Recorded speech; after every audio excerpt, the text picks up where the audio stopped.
और सम्यक दर्शन प्राप्त करने के लिए आचार्य महाराज ने बताया सच्चे दिव्य शास्त्र गुरु का श्रद्धान करना आवश्यक है। सच्चे दिव्य शास्त्र का श्रद्धान करने के लिए सच्चे देव का स्वरूप जानना भी आवश्यक है। सच्चे देव का स्वरूप हमारे लिए आचार्य महाराज ने बतलाया, जो वीतराग सर्वदेशोपदेशी होते हैं वे सच्चे देव होते हैं। और वीतराग का अर्थ होता है 18 दोषों से रहित होना। कल हम लोग 18 दोषों को लेकर चर्चा कर रहे थे। आप लोगों को पता होना चाहिए जैन दर्शन ही ऐसा है जहाँ व्यक्ति को नमस्कार नहीं किया जाता है। हमारे यहाँ पर भगवान अवतार नहीं लेते। ये हमारे यहाँ पर तो संसार में लोग मनुष्य पर्याय को प्राप्त करके मनुष्य गति में जन्म लेकर के पुरुषार्थ करते हैं। आत्मा के संपूर्ण दोषों को निकाल करके आत्मा के संपूर्ण गुणों को प्राप्त कर लेते हैं। ऐसे गुणों को प्राप्त करने वालों को गुणों को लेकर के नमस्कार किया जाता है। क्यों? आगे पढ़ने मिलेगा आपको, ना धर्मो धर्म के बिना, धर्मात्मा के बिना धर्म नहीं होता। उसी प्रकार गुणी जन के बिना गुण नहीं होते। हाँ, जहाँ गुण होते हैं ऐसे गुणी जनों को भी नमस्कार किया जाता है, मगर व्यक्ति को नमस्कार नहीं होता है। और दूसरा यह, जैन दर्शन में किसी की उपेक्षा नहीं है। जैन दर्शन में किसी को नकारा नहीं है। जैन दर्शन में तो हमारे यहाँ पर जिनके पास ये गुण होते हैं उनको नमस्कार होता है। वह गुण चाहे दूसरों के पास में हो चाहे हमारे पास में हो, अपने को नमस्कार हो जाता है।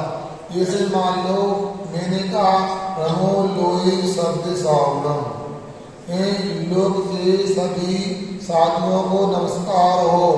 अब बताओ, मैंने अपने आप को नमस्कार किया क्या नहीं किया? मगर मेरे पास में मुनि होने के जो गुण होते हैं, जो 28 मूल गुण होते हैं, वो मेरे पास में है। मैं उनको पालन करता हूँ और मैंने स्वयं को भी नमस्कार कर लिया और दूसरे मुनि महाराज को भी नमस्कार हो गया। अब यहाँ पर अपना पराया नहीं, ये तो मोक्ष मार्ग में गुणों को प्राप्त करने के लिए गुणों को नमस्कार करते। जहाँ गुण होते वहाँ नमस्कार होता है। अब यहाँ ये भी कहा जा रहा कि उनको नमस्कार मत करो, उनके मंदिर में नहीं जाओ, इनके मंदिर में जाओ, इनको नमस्कार नहीं। यहाँ तो कहा है जहाँ वीतरागता है वहाँ नतमस्तक हो जाओ। कोई भी हो उसमें क्या फर्क पड़ता, क्योंकि हमको भी भगवान बनना है, हमको भगवान स्वरूप गुणों को प्राप्त करना है, तो उनके चरणों में तो झुकना ही, उनमें श्रद्धान करना ही। तो यह 18 प्रकार के दोषों को देखो, जहाँ नहीं वहाँ नमस्कार हो। कल हमारी चर्चा जो हो रही थी गुणों को लेकर के हो रही थी, वहाँ जन्म से लेके मरण तक जितने भी 18 दोष होते उनको नमस्कार नहीं करना। अब कोई पूछे महाराज जी तीर्थंकर को नमस्कार करते हैं, तो तीर्थंकर को नमस्कार कर सकते हैं, हम महावीर भगवान को नमस्कार कर सकते हैं। अरे भाई बार बार पूछने की आवश्यकता क्या है? जहाँ आपको वीतरागता दिख जाए उनको नमस्कार करो। अब महावीर की प्रतिमा भी बना दी, बड़े अक्षर में लिख दिया श्री महावीर स्वामी लिख दिया। अब महावीर स्वामी की प्रतिमा है, अब महावीर स्वामी की प्रतिमा में मुकुट लगा हुआ है, महावीर स्वामी की प्रतिमा के ऊपर मानो तिलक आदि लगे हुए। महावीर भगवान की प्रतिमा है, उनका चिन्ह किंतु कपड़े पहने हुए, अनेक प्रकार के पुरुष श्रृंगार किए हुए। तो क्या ऐसे महावीर को नमस्कार करना है?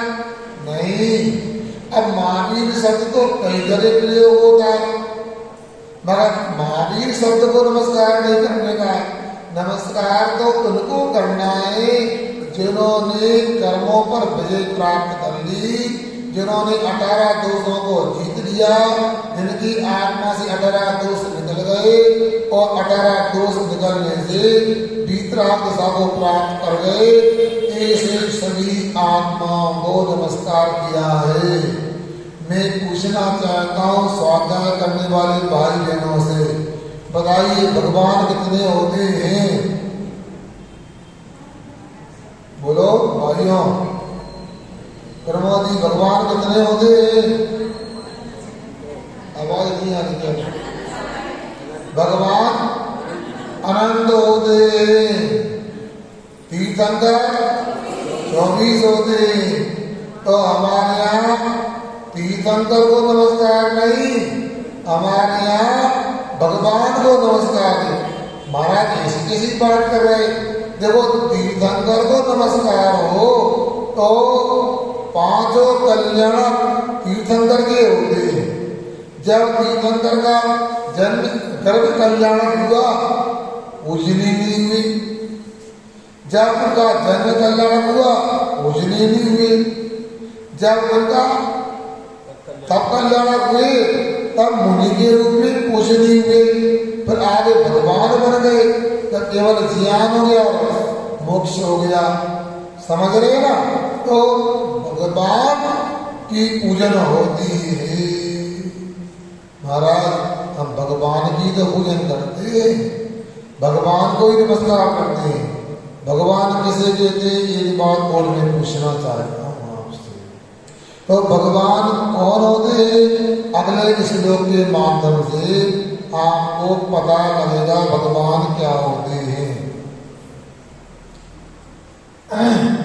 हाँ देखिए, परमेश्वरी, परमेश्वरी, परम ज्योति, परम ज्योति, विरागो, विरागो, विमला, विमला, कीर्ति, कीर्ति, सर्वज्ञनादि, सर्वज्ञनादि, मध्यांता, मध्यांता, सार्वा, सार्वा, शास्त्रोपलालिते, शास्त्रोपलालिते, परमेश्वरी परम ज्योति, ज्योतिर ज्योतिर, परमेश्वरी परम ज्योतिर, विरागो विमला कृति, विरागो विमला कृति, सर्वज्ञनादि मध्यांता, सर्वज्ञनादि मध्यांता, सार्वा शास्त्रोपलालिते, सार्वा शास्त्रोपलालिते। बोलो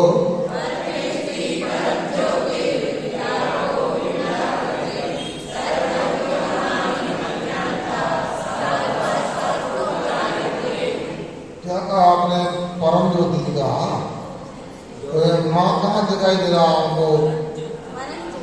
यहाँ है कि माँ है? पुस्तक देखो तो यहाँ परम ज्योतिर नहीं होना, परमन ज्योतिर।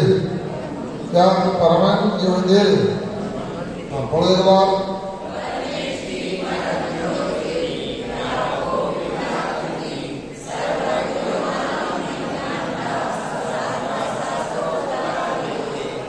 ठीक, अब देखिए यहाँ कह रही है जो परमेश्वरी, परम ज्योति, विराट, विमल, कीर्ति, सर्वज्ञ, अनादि, मध्य, अंत,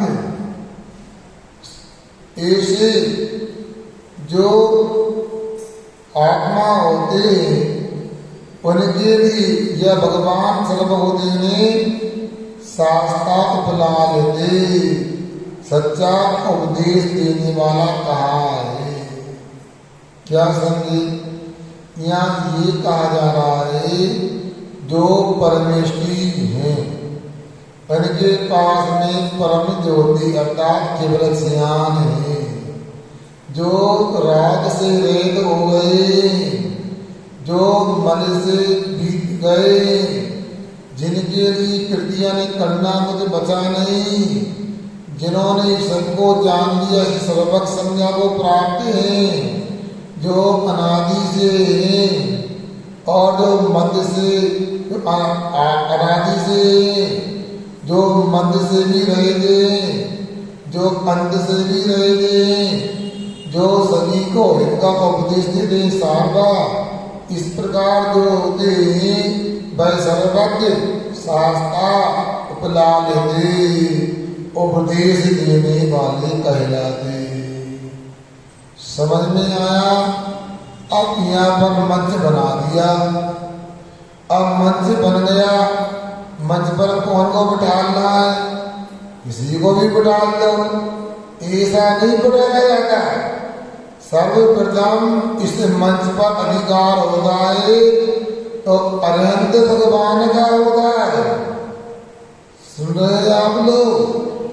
अरहंत भगवान उपलब्ध नहीं है तो गणधर परमेष्टि, आचार्य परमेष्टि, उपाध्याय परमेष्टि, और यदि कोई उपलब्ध न हो बालाघाट में फिर हमें बुला के ले आओ। हमको तो बुला कर ले जाते हो संजय भैया, इनको बुला के कौन लाए नीचे दरी में बैठे? बताओ, कल से समय बढ़ा दे, सवानों से कर दे क्लास, बोलो ना। सवानों से क्यों नहीं करेंगे? आप सवानों में आओ। यदि आप लोगों को पता है कि 8:15 पर आचार्य जी की पूजन होना है, 8:30 से क्लास चालू हो जाना है, हम तो बालाघाट की 2-4 बहनों की बड़ी तारीफ करेंगी, बहनों की, हम भी नहीं आ पाते, पूजन प्रारंभ कर देते उनके सम्मान में थोड़ा सा। इतनी कंजूसी करते सम्मान करने में अब अच्छा लगा। ऐसा सम्मान करो तो कल से तो पूजन में 50 लोग हो जाए, और यदि नहीं आएंगे तो आपकी थाली की कमजोरी कहलाएगी। इसलिए सुनो, समय का ध्यान रखो। ये तो हमने समझौता किया आपके यहाँ। हमारी कक्षा 2 चातुर्मास में 7:45 से प्रारंभ होती है, फिर भी कोई बात नहीं, आप आ रहे हैं काबिल तारीफ है। तो यहाँ कहा जा रहा है शास्त्रा फिलहाल की, उसको ही उपदेश देने वाला कहा गया है, जो उपरोक्त विशेषताओं को प्राप्त है। मतलब अल्प ज्ञानी उपदेश देगा तो तत्व का सही स्वरूप नहीं मिलेगा। जो परम ज्योति संपन्न है, अर्थात जो केवल ज्ञानी है, एक पर्यायवाची नाम बताए, इन्हीं में सर्वज्ञ विशेषण समाहित है। अब पहलेगा परमेष्टि। अब ये तो बाल बोध में ही पढ़ाया जाता है, परमेष्टि कैसे देते हैं? जो परम पद में स्थित होते हैं। अब परम पद क्या होते हैं? 5 परमेष्टि के पद को ही परम पद कहते हैं।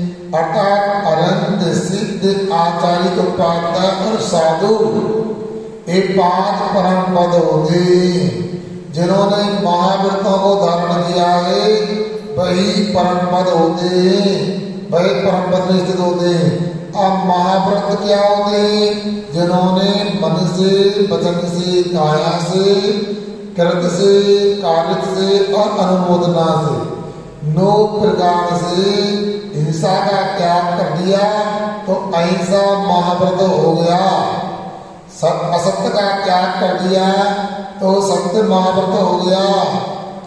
चोरी का त्याग कर दिया तो अचोरी महाव्रत हो गया। और अपहरण का त्याग कर दिया, ब्रह्मचर्य महाव्रत हो गया। और परिग्रह का त्याग कर दिया और ब्रह्मचर्य महाव्रत हो गया। फिर प्रश्न उठना चाहिए, पापों का त्याग करने से तो व्रत उत्पन्न होते। अब एक महा विशेषण क्यों लगा दिया महाव्रत? तो मूलाचार आदि ग्रंथ में कहा है कि इन 9 प्रकार से हिंसा की पापों का त्याग करने पर महाव्रत क्यों कहा? तो उन्होंने कहा जिसके लिए महान लोग धारण करते हैं, तीर्थंकर आदि अंगीकार करते हैं, ऐसे व्रतों को महाव्रत संज्ञा प्राप्त होती है। फिर अथवा दूसरा कारण क्या है महाव्रत कहने का? तो जिनके लिए महान लोगों ने अंगीकार किया है, ये तो हो गया जिसके माध्यम से भाई कोई भी हिंसा शेष नहीं होता, सभी प्रकार से त्याग कर दिया। मान त्याग होने से भी महाव्रत है। और मान लोग धारण करते हैं, अर्थात तीर्थंकर चक्रवर्ती आदि धारण करते हैं और जिनको इंद्र आदि प्राप्त करने को तरसते हैं, इसलिए भी महाव्रत है। और तीसरी व्याख्या करें एक महादेव व्रतों को महाव्रत क्यों का? मुनियों के व्रतों को महाव्रत का, इससे महान फल की प्राप्ति होती है। आज तक जितने जीवों को मोक्ष करने की उपलब्धि हुई है, 5 महाव्रतों की आराधना करने से हुई है। आज भी विदेश क्षेत्र में जिन जीवों को मोक्ष की प्राप्ति हो रही है, वो भी महाव्रतों के माध्यम से होगी। और हमको और आपको जब मोक्ष की प्राप्ति होगी तब बोलो किससे होगी? 10 दिनों को शिविर को त्याग करने को तो सोच रहे घर का, मोक्ष की प्राप्ति होगी, पक्का होगी। हमें विश्वास है आप लोग 10 अक्षर के शिविर में भी रहोगे, महाव्रतों को समझोगे भी और समझ करके 10 दिन में अभ्यास भी करोगे। और एक दिन वह आएगा जितने लोग यहाँ बैठे सब मुनि बन करके मोक्ष भी जाएंगे। जिनको मोक्ष जाना था उन्हें ताली बजा दी, जिनको नहीं जाना था एक बात में सुधार करने में अलग दिखता, मेरी चीज किया करो। इसलिए आप लोगों को मोक्ष जाना है ना, हाथ ऊंचा करो, कौन को नहीं जाना? अरे भगवान संत तो पूरी जाओगे। अच्छा सबको जाना है मोक्ष, बहुत अच्छा। और सुनो मोक्ष जाना है तो तैयारी तो करना पड़ेगा। आप लोग तैयार हो? तैयारी है भाइयों, तैयारी। एक जन्म की तैयारी से काम चलने वाला नहीं है, जन्म जन्म में तैयारी करना पड़ेगा। आपको ये भी बोल सकता है महाराज जी अभी मुनि बनने से क्या होने वाला है? अभी पंचम काल में तो मोक्ष मिलने वाला नहीं है भाइयों। क्यों डॉक्टर साहब, पंचम काल में मोक्ष मिल सकता नहीं? मिल सकता। तो मुनि बनने की आवश्यकता नहीं है, ये सही ना?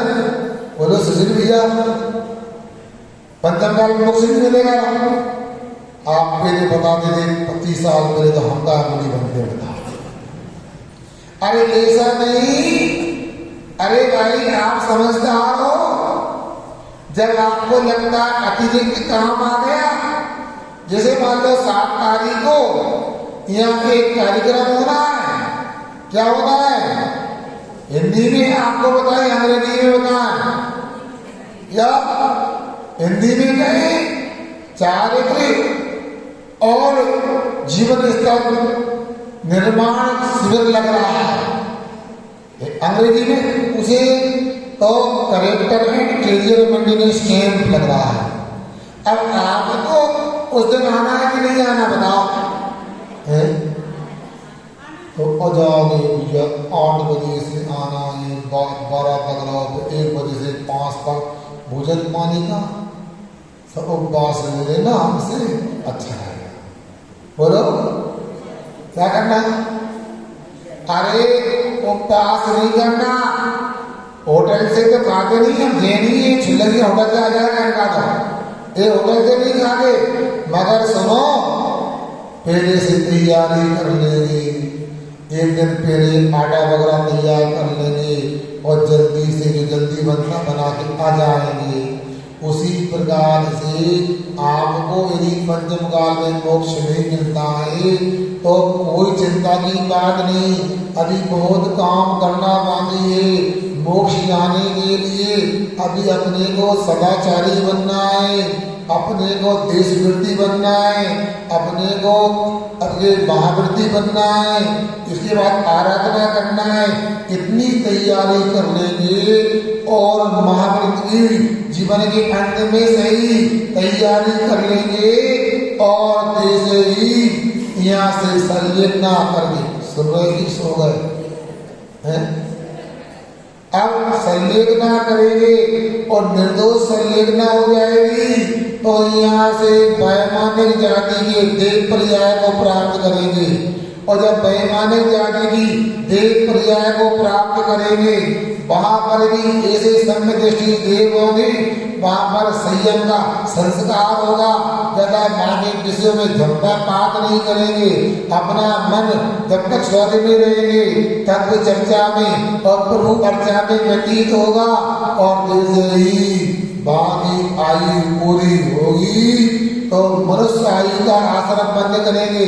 मनुष्य आयु में भी कौन सी, पंचम काल की नहीं, छठे काल की नहीं, जहाँ चतुर्थ काल होगा वहाँ चतुर्थ काल संबंधी आयु का बंद करके यहाँ जन्म लेंगे और जन्म लेते से ही 8 वर्ष के होंगे।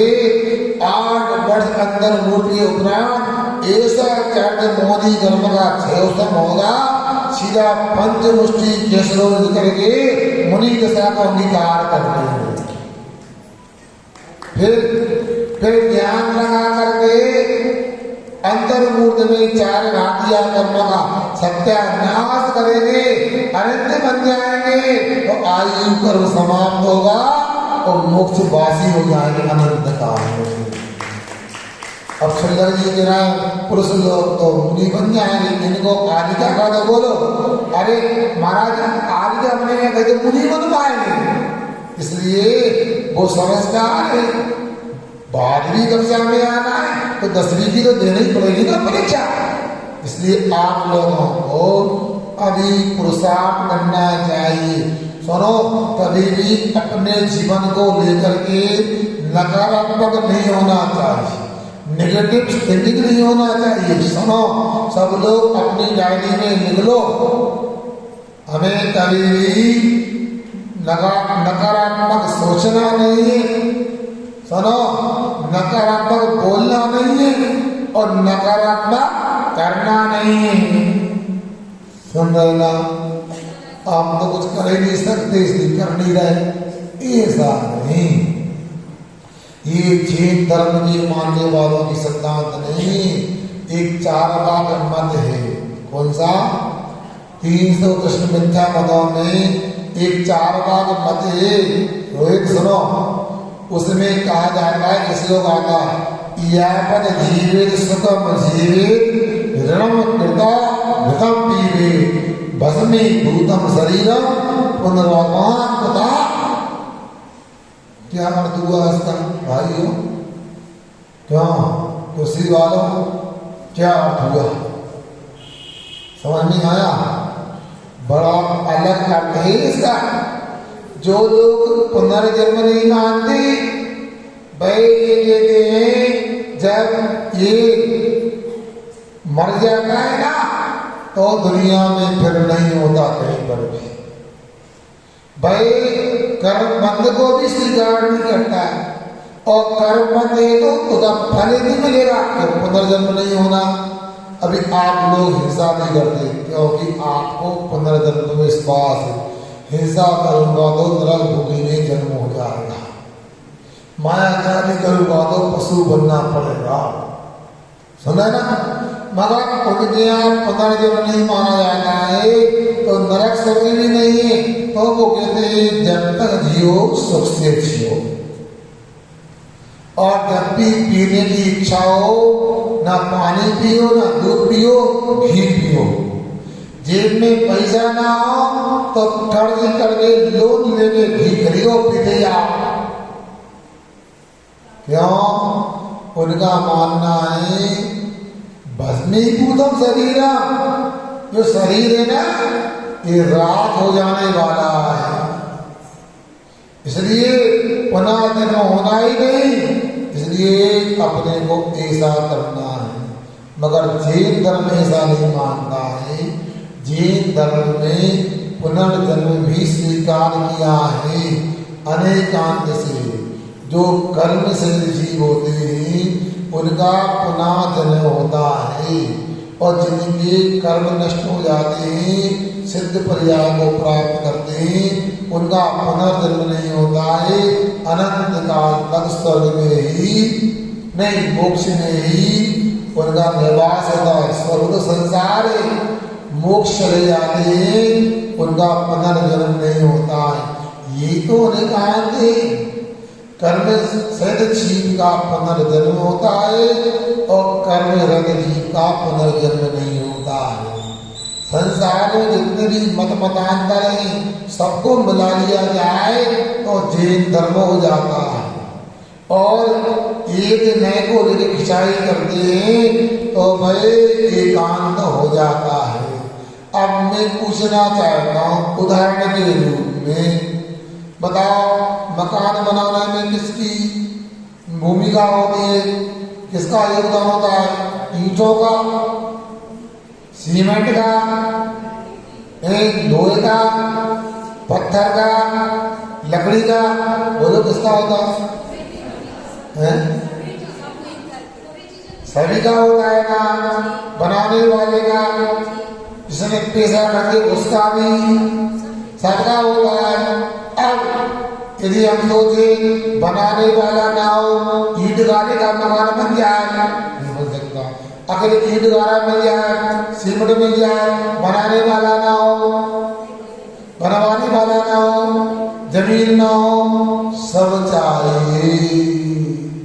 यहाँ तक कि बड़ा बड़ा मकान भवन बनता है, और पत्थर की कत्तल होती, छोटी सी टुकड़ी होती है ना, उसको आप मेरे जैसे फेंक देते हो उड़ा के। फिर जब बड़ा पत्थर लगाते हो वो पत्थर स्थिर नहीं होता, हिलता है तो क्या करते हो? बोलो। अब ढूंढ के लाते हो पत्थर को, छोटी सी छिपी सी होती है, अब उसको न लगाओ, अरे महाराज संभव नहीं। चलो बड़ा बड़ा सामान ले आए, सीमेंट की बोरियां लिया, ईंट ले आए, पत्थर लिया, और रेत की कणिका ना हो तो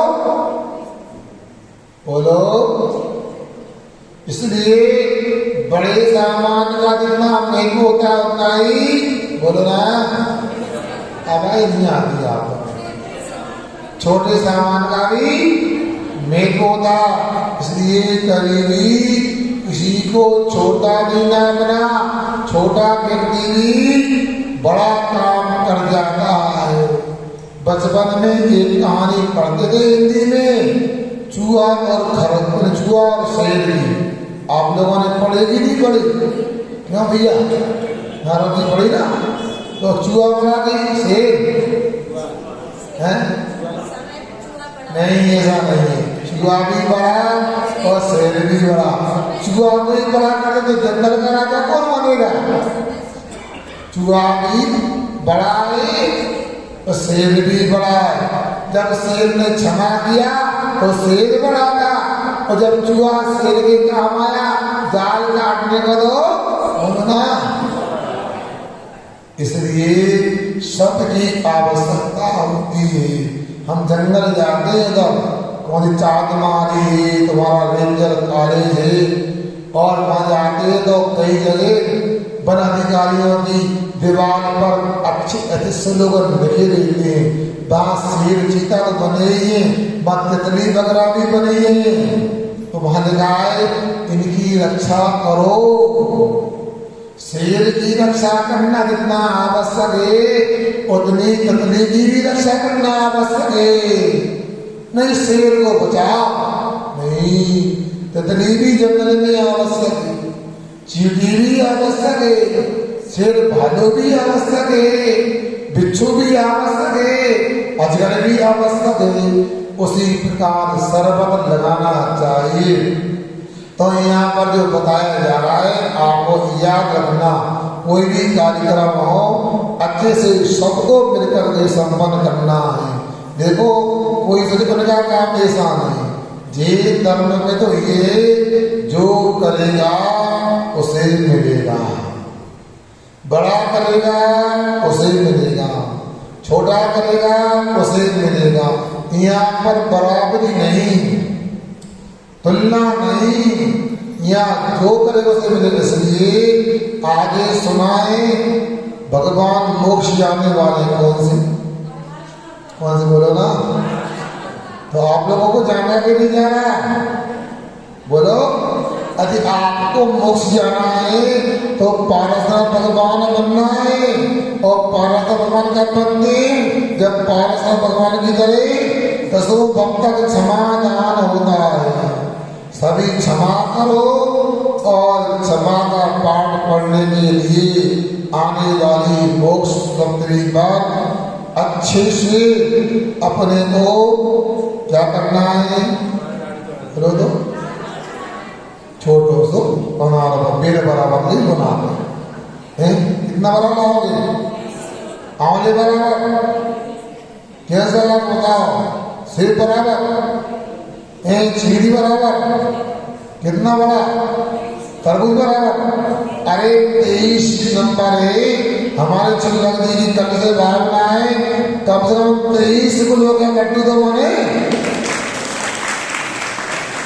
अरे वो चिल्लक दी ने भी थोड़ा जल्दी जल्दी बाला काट के तो ऐसे 23 कुंटल का भी बना के लिया, बहुत शक्कर आ दिया नहीं, वो मशीन मंगवा ले, क्रेन से हटवा ले। अध्यक्ष जी 23 कुंटल का लड्डू बने, एक हाइड्रा बुला लो, ऊपर से गिरवा दे क्रेन से, चढ़ाने वाला तो कोई हो। इसलिए 23 किलो का बनाओ, और अच्छे से उत्साह से अपना भाव बनाए। जितना बड़ा लड्डू चढ़ाओगे उतना बड़ा फल मिलेगा अपने लिए। सुंदर ना बोलो, इसलिए कुछ अच्छा लगना चाहिए। आपके मोबाइल में आप जब ग्रुप में डालोगे तो लगना चाहिए कितना बड़ा लड्डू है, अरे 50 ग्राम का बना के चाहे, ये सर क्यों? ये काम तो महिला मंडल कर सकता है, करोगे कि नहीं करोगे? अब देखो 4-5 महिला मंडल की प्रतियोगिता कर दो, कौन बड़ा लड्डू बना के लाता है, ऐसा अब हो जाता है। ताली बंद नहीं बजेगा। बहुत सुंदर, आगे सुनो। हम अभी तो स्वाध्याय कर लेंगे, आगे भी बात करेंगे अपन लोग। देखो अलग अलग काम बढ़ जाए अच्छा रहेगा। इसलिए महिला मंडल मोक्ष सप्तमी का लड्डू बनाएगा, और सब मिलकर के और बालिका मंडल के नेतृत्व में वो 7 तारीख का कार्यक्रम। और राखी कौन मानता है? भैया लोग की बहनें, तो कोई बालिका मंडल अपनी राखी बनाए, वो व्यवस्था करे, और कमेटी तो पूरा सहयोग कर ही रही है। इसके बाद शिविर कमेटी बड़ा 10 दिन का लगाएगी ना। आप लोग तो नहीं आओगे ना, कमेटी का शिविर कमेटी बैठे, ऐसा नहीं देना। हम तो ये देख रहे हैं, हम चतुर्मास करने ना सुशील भैया के घर में आए, ना कमेटी में आए, ना त्यागी बेटियों के आए, ना जैन समाज में आए, हम ना दिगंबर में आए, हम तो पूरे बालाघाट जैन समाज में आए। और कोई भी कमी रह गई हमारे चतुर्मास में, हम तो पूरी जैन समाज का नाम लें। मगर ऐसा नहीं होगा, विश्वास है कमी नहीं, हम जितनी प्रभावना होगी पूरा बंटवारा पूरी जैन समाज में किया जाएगा। इसलिए आप लोगों से हमारा कहना है, मन में कोई भी कार्यक्रम हो, छोटा हो या बड़ा हो, हमेशा ये मन में बनाओ कि सब लोग आएंगे और सब लोग सफल नहीं सफलतम बनाएंगे। हमारा हर कार्यक्रम निर्विघ्न ही नहीं सानंद संपन्न होगा। सुन रहे ना? ऐसा उत्साह होना चाहिए। कोई छोड़े नहीं। आप लोगों की तो क्षमता कितनी है, अब हमारा चतुर्मास नहीं, आचार्य मानव चतुर्मास भी करा सकते हैं, सुना ना। इसलिए उत्साह अच्छा होना चाहिए। अब आपसे इतना ही कहना चाहते हैं, 7 अगस्त को जो कन्या शिविर सुबह से शाम तक लगने वाला है, हर व्यक्ति का, जितने भी यहाँ बैठे महिला पुरुष सभी को आज से या तो मोबाइल का त्याग करना है। यदि मोबाइल का त्याग नहीं करना है तो नियम लेके आना, जितने लोगों का मोबाइल आएगा, फोन आएगा, तो जितने को आप लगाओगे एक बात जरूर करोगे, बालाघाट के 7 अगस्त में अपनी संपूर्ण कन्याओं को लेके आपको सपरिवार आना है। हो तो कहो, बिल कम हो जाएगा, बिल बना के दे देना, पेमेंट करवा दे।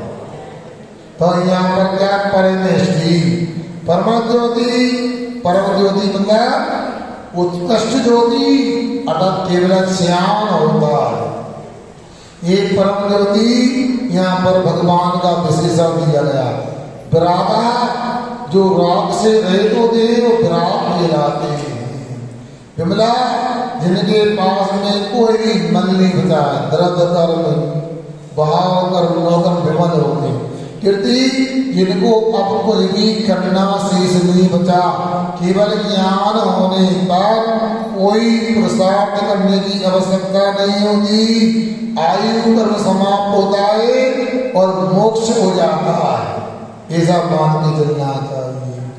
सर्वभक्त तो आपको बताया जा रहा है, सबको जानते वो सर्वभक्त कहलाते। अनादि मध्य अंधा और तेजे, जो अनादि मतलब आदि से रहते हैं और जैसे मध्य से भी रहते हैं और अंत से भी रहते हैं। अब बताओ आप कब से हो? बोलो, हैं? दूर से बोला करो। अनादि काल से हो, फिर भी बर्थडे मनाते हो। बर्थडे क्या होता आप नहीं जानते महाराज। जन्म उत्पत्ति को बर्थडे बोलते हैं। तो कौन की उत्पत्ति हुई बताओ, कौन का जन्मदिन है? यहाँ तो अनादि से है, मगर ऐसा है अपना तो ठीक है, दूसरे का भी कार्यक्रम आ जाए फिर तो साहब की भक्ति की भूल जाते हैं। और इतना ही नहीं, बस पता लग जाए कार्यक्रम कार्ड में रखा है तो शाम की अंदर कर देगी ब्यारू। कल क्या हुआ था बताओ हमको, इसे में क्या बताओ तो ऐसा नहीं किया करो। आप कोई कार्यक्रम आए तो महाराज की कक्षाओं के बीच में करो तो फिर भी मना नहीं है। मगर जब जन्म नहीं होता जीव का, जब आत्मा का जन्म नहीं है तो जन्मदिन कैसे? ये आपको सोचना है। फिर भी ये तो भगवान का अभिषेक पूजन करना है। यहाँ तक तो ठीक है, विधान कर तो यहाँ तक भी ठीक है। अच्छा कोई नियम लो यहाँ भी ठीक है। आगे कुछ नहीं करना चाहिए।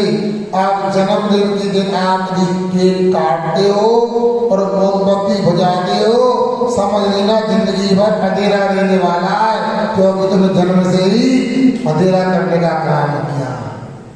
तब केक काटोगे तो जिंदगी में किसी को जोड़ नहीं पाओगे। और दिख रहा जो जन्मदिन मनाते केक काटते तो दुनिया को काटते ही रहते, कटे रहते, जोड़ नहीं पाते। जो बुझाते वह उजाला नहीं कर पाते। भारतीय परंपरा में, जैन परंपरा में दीपक बुझाया नहीं जाता। अभी आप देख रहे थे ना क्या किएगा, दीप बुझाएगा है, दीपक बुझाया नहीं जाता। बल्कि जैन धर्म में तो दीपक यदि कोई जलाता है तो वो जीव युक्त घी का दीपक नहीं, शुद्ध मर्यादा का अट्टेरा घी होता। बल्कि मंदिर में या कहीं पर भी आप घी का उपयोग करते हो तो शुद्ध होना चाहिए, यदि नहीं है तो तेल भी ठीक होता है। मगर अशुद्ध वस्तु का उपयोग नहीं करना चाहिए। इसलिए इसलिए सुन रहे, ये काटने वालों, मोमबत्ती बुझाने वालों, समझ में आया?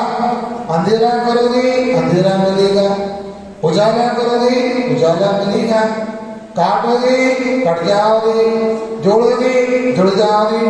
अब क्या करना है, समय आपका हो गया है, इसलिए इतना ही आपको समझना है, आगे बचना स्वाध्याय करते हैं। सुनो, आप लोग 9 बजे तो आते हो, जल्दी घुटने लगते हो, अभी घुटेगा नहीं, जिनवाणी के बाद जाएंगी, शंका समाधान का समय कीजिए अपनी शंका। शिविर में आने के लिए अपने बच्चों को आप हर प्रकार से प्रेरित कर सकते हो। बेटा देखो, माता पिता को खुश करना चाहती हो क्या नहीं करना चाहती हो? हाँ माँ, हम आपको हमेशा खुश करना चाहते हैं, तो हमें कोई उपहार दे सकते हो? हाँ दे सकते हो। तो आप ऐसा करो, 10 दिन शिविर में रहो, फार्म भर दो, हमें संसार की सबसे बड़ी खुशी मिल जाएगी। ऐसा बच्चों का कुछ कहो और गलत भी नहीं है। हर माता पिता चाहते हमारा बच्चा धर्मात्मा हो, धर्म करे। मैं इतना कहना चाहता हूँ, शिविर में बैठ करके आपका बच्चा मुनि बने, आज्ञा बने, ये कोई जरूरी नहीं है, मगर 10 दिन शिविर में बैठ गया, एक इंसान जरूर बन जाएगा। और इंसान बन जाएगा तो भविष्य में भगवान बनने में देर नहीं लगेगी। इसलिए आप स्वयं मन बनाए और दूसरे भी बनाए। हमने ये भी कह दिया, महिलाओं को अति आवश्यक है, मान नहीं रहे तो उनको रात में 9 बजे से सुबह 5 बजे तक के लिए बसर साड़ी पहन के रहेंगे और समय से आएंगे, तो उनको घर जाने को मना नहीं कर रहे। और भोजन बना के अपने हाथ से खाना खिलाना चाहते, उनको भी शर्त ही रहेगी 10 से 12 बजे के बीच में आप अपना काम कर लो। कैसे करना, क्या करना है कर लो, और नहीं कर सकते तो फॉर्म नहीं भरो। और भरने के बाद में आप एक समय चल जाता, हम ठीक करें आप लोगों को, इसलिए पाप लगेगा। फॉर्म भरने के बाद जो होता है उतना ध्यान रखिए। आप ऑलरेडी से फॉर्म ले लें, टेबल लग जाएगी, अभी आप एक व्यक्ति बैठेगा वो फॉर्म दे देगा आपके लिए। कोई कमेटी में ऑफिस में व्यवस्था कर लें, एक टेबल लगा के बैठे, फॉर्म उपलब्ध हो जाए और वो फॉर्म भर के स्वीकृति लेने की व्यवस्था कर सके। और ड्रेस कोड के बारे में उसमें फॉर्म में लिखा है, महिलाएं अपने विधान की पीली साड़ी का उपयोग करेंगी और विधान का लाभ लें। क्या दर्जी जी, पीली साड़ी के पास में उसका उपयोग करें। रात में आपको दूसरे रंग की साड़ी भी पहन करते, मगर देखे नहीं कोई, रात में सोने के लिए मना नहीं है, मगर आप अपने तरीके से करें। और पुरुष लोगों के भी भाग बड़ी धीमी गति से आ रहे हैं। मैं विश्वास से कहता हूँ, कल सुरेश कुमारी दुर्गारी ने हमें याद कराया, भोपाल की घटना है। सुन रहे भाई लोगों, एक सौरभ जैन नाम का शिवरात्रि कटनी से आया था। उसका पुलिस न्याय कटनी में एक बड़ी जमीन को लेकर केस चल रहा था, और वो केस भोपाल में वल्लभ भवन सचिवालय में चल रहा था। और शिविर के बीच में उसकी पेशी होना था। वो हमको बार बार बोल रहा था, महाराज जी पेशी में जाना है, 1.25 करोड़ की जमीन है महाराज, आप छूट दे दो। छूट तो नहीं देंगे आपको, 10 दिन का शिविर है, 1.5 करोड़ चले जाए, जाने दो, शिविर का नियम भंग नहीं होगा।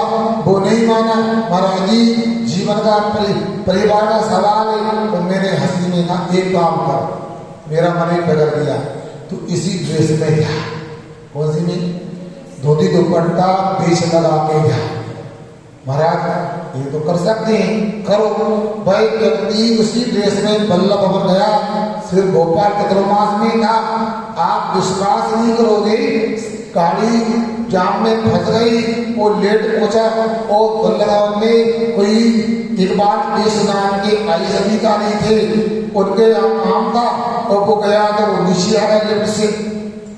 उसने नमस्कार किया, सर वो मैं कुछ काम ले गया। अरे जैन आप साधु बन गया क्या? साधु जी बने, हमारे साधु जी के पास में 10 दिन की साधना करने आए, इसी ड्रेस में देने का नियम है। अच्छा कहते भैया आप लोग घर में दे देगी, साधु की तपस्या कर लेते हो, चलो चलो। और आईएएस अधिकारी ने उल्टे पैर मोड़े, लिफ्ट से उसको लेके गया, उसको कहा भैया बैठो, अपनी सीट पे बिठाला कि आप फकीर हो भाई, मैं ग्रस्त हूँ, उसको बिठाला और उसने साइन किए, 1 करोड़ की जमीन उसके कब्जे में आ गई। अब समझ रहे आप लोग शिविर का क्या लाभ मिला। सत्य घटना है युवक लोगों, ये भैया जी गान सुन रहे, ये सत्य घटना कई लाभ मिलते हैं। अब आपको सोचना है, हम ज्यादा नहीं बचाएंगे, संता की तो आपको बता दिया। शिविर में हर प्रकार का आध्यात्मिक और भौतिक लाभ मिलने की कोई संभावना होती है। एक बार अवश्य प्रयोग करने का प्रयास करें। अगली संता के चरणों में कोटि कोटि पंचम काल, भगवान महावीर ने पंचम काल का पूरा वर्णन किया है। अगर उनमें आचार्य विद्यासागर महाराज का भी उनके ज्ञान में आया होगा, मगर पुराण में क्यों नहीं आया उनका नाम? अब देखो भविष्य तो अनंत होता है, भविष्य को लेकर चर्चा करें, इसका अंत नहीं होगा। अब एक आचार्य महाराज की बात थोड़ी है, उनसे पहले भी सैकड़ों आचार्य हुए, जब कुंदकों जैसे आचार्य हुए, एक ऐसे गुरुधर स्वामी हुए। इसलिए भगवान के ज्ञान में तो सब आया, मगर हमने एक बात कही थी, जितना केवल ज्ञान में आता है, केवल ज्ञानी जानते, उससे अनंतमा बाग ही कथन नहीं आ पाता है, बोल पाते। और जितना उन्होंने कथन किया, उससे अनंतमा बाग ही गर्दन प्रवेशी ग्रंथ के रूप में घोषित कर पाते। जितना गर्दन प्रवेशी ने ग्रंथ के रूप में घोषित किया, आचार्य परंपरा से शोषण कम होता गया और हमारे पाप को थोड़ा सिंधु में बिंदु प्राप्त हुआ है। और इतना ही नहीं, हमारे यहाँ हमारे सामूहिक पाप कर्म की वजह से बीच में ऐसे धर्मद्रोही उत्पन्न हुए हैं, उनका नाम क्या लेना, नाम भी लेना ठीक नहीं, कि 6-6 महीना आग शांत नहीं हुई, ऐसी हमारी जिनमानी की होली जलाएंगे, आकाकाई होगी। ऐसा समय आया है, हमारे आत्मा के प्रति जिनालय की प्रतिमा को खंडित किया। इसीलिए तो पूर्वजों ने बोहरे बनाकर, तलगर बनाकर अनेक स्थानों पर प्रतिमाओं को जमीन के अंदर रख दिया, ताकि अच्छा समय आएगा तो मिल जाएगा। आज अनेक जगह प्रतिमाएं प्राप्त हो रही, आप देख रहे हैं ना। इसलिए ये कोई बात नहीं, भगवान के ज्ञान में सब आता है, मगर हम तक सब नहीं पहुंच पाता है। समझ रहना, आजकल भी आप जानते हो, दिल्ली से 1 रुपया आता है तो आपके घर पर 5 में से आ पाता मुश्किल थे, वो भी आजाद पुण्य का हो जाए, बेसही समय होकर कम हो जाता है। इसलिए ये कोई बात नहीं, भगवान ने नहीं लिखा तब भी महान है हमारे आचार्य महाराज, और लिख देते तब भी महान थे। इसलिए साधु तो हमेशा महान ही होते हैं। ठीक, आगे महाराज जी 2 शब्द अपने चरित्र में बहुत आते हैं, अनेकांत स्वात्वाद, तो इन दोनों का सात्विक अर्थ थोड़ा सा विस्तार से आप हमको बहुत अच्छा। नमस्ते महाराज। भाई पुरुष लोगों में शंका नहीं है कभी भी, युवक लोगों तैयार हो, हाँ क्या पूछना, आगे हाँ तैयार है। क्या कहा इन्होंने? पूछा स्यात्वाद और अनेकांत 2 शब्द आते, इनको बताने का कष्ट करें। आपको बिल्कुल बता दो, आप फिर शिविर की चर्चा का हमारा दोबारा करने लगे। एक बिटिया थी, उसने पीएससी की परीक्षा दी, हमारे पास इंटरव्यू में पहले भी आशीर्वाद लेने आई, हमें भरपूर आशीर्वाद दिया। इंटरव्यू होने के बाद आशीर्वाद लेने आई, तब भी आशीर्वाद नहीं दिया हमने। पूछा कैसा गया आपका इंटरव्यू? वाह बहुत अच्छा गया। क्या पूछा था? बदलाती हमसे पूछा था सर ने तीर्थंकर कितने होते, उनके नाम और चिन्ह बता। पीएससी की डिप्टी कलेक्टर डीएसपी की परीक्षा में पूछा, क्योंकि उन्हें पता लगा कि 6 बिटिया, उस बिटिया ने पाठशाला पढ़ी थी, शिविर आदि अटेंड किए थे, फट से उसने तीर्थंकर के नाम और चिन्ह बता दिए, बड़ा प्रसन्न हो गया। वो लड़की आज भोपाल में डीएसपी। तो उसने ये भी बताया महाराज जी, यूपीएससी आदि में भी जैन बच्चों से जैन धर्म के प्रश्न पूछे जाते हैं।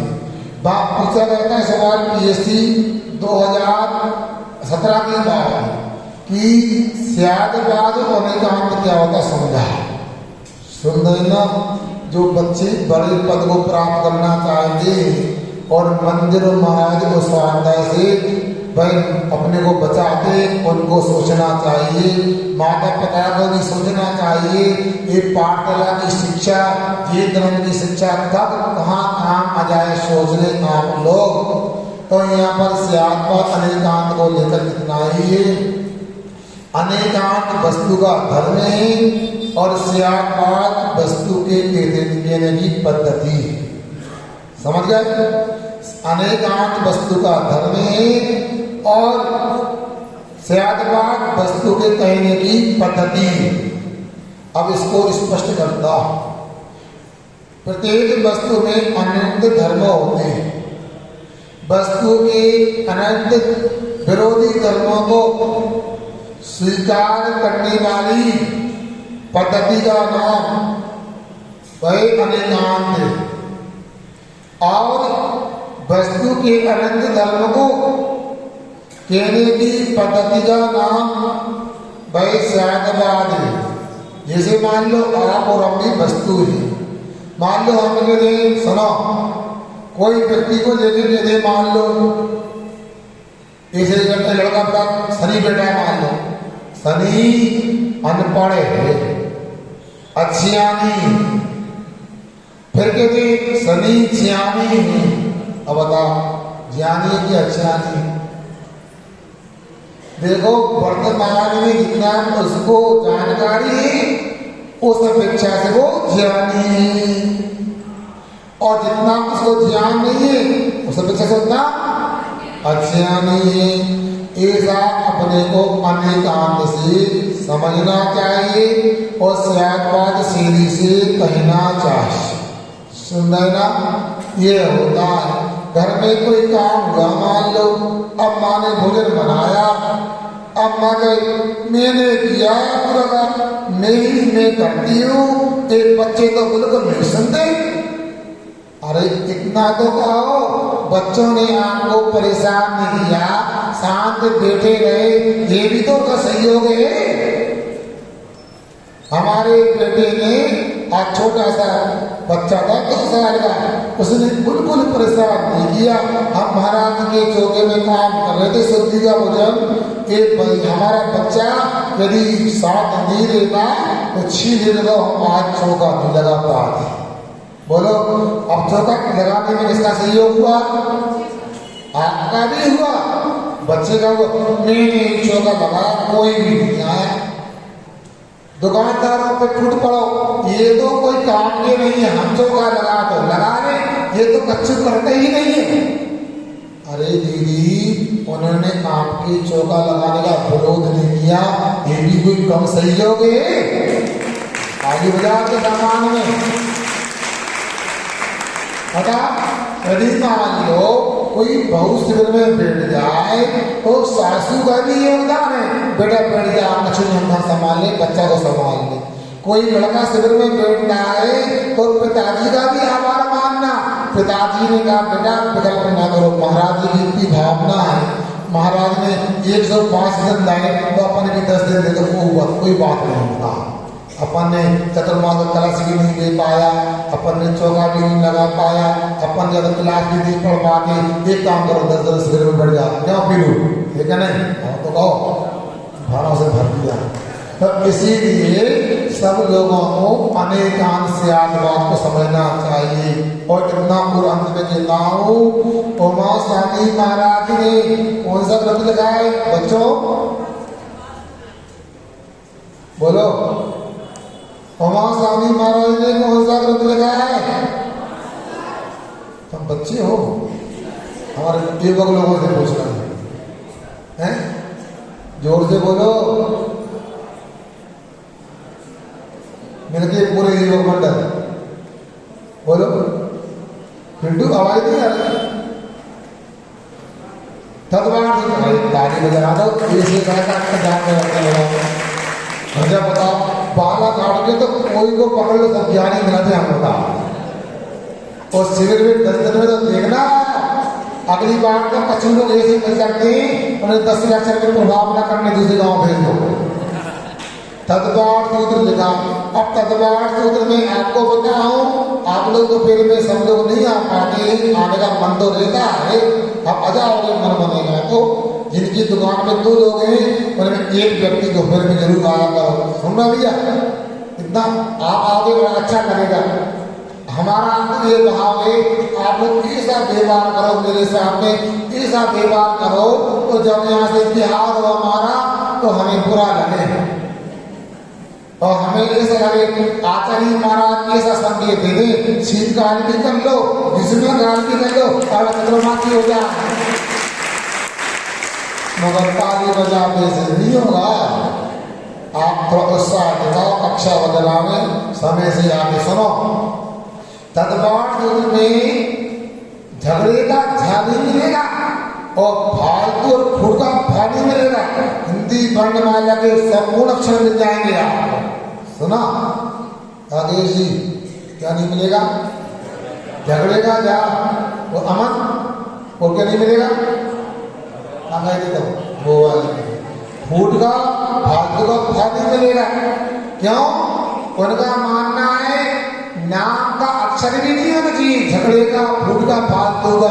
इसलिए जेल नहीं है तो झगड़ा नहीं, तो झगड़ा है तो बोलो ना, जेल नहीं है तो झगड़ा है तो। अब समझ लो, आप लोग समझदार हो, ज्यादा समय हो जाएगा। आप लोग कल से ध्यान रखो, हमारे माता बहनी भाई लोग 8:15 बजे ठीक मुझे प्रारंभ कर देना। हम भी नहीं आए इंतजार नहीं करना, और 8:30 बजे चालू होगा तो 9:30 तक पूरा हो जाए, अच्छा है। अहिंसा परमो धर्म की।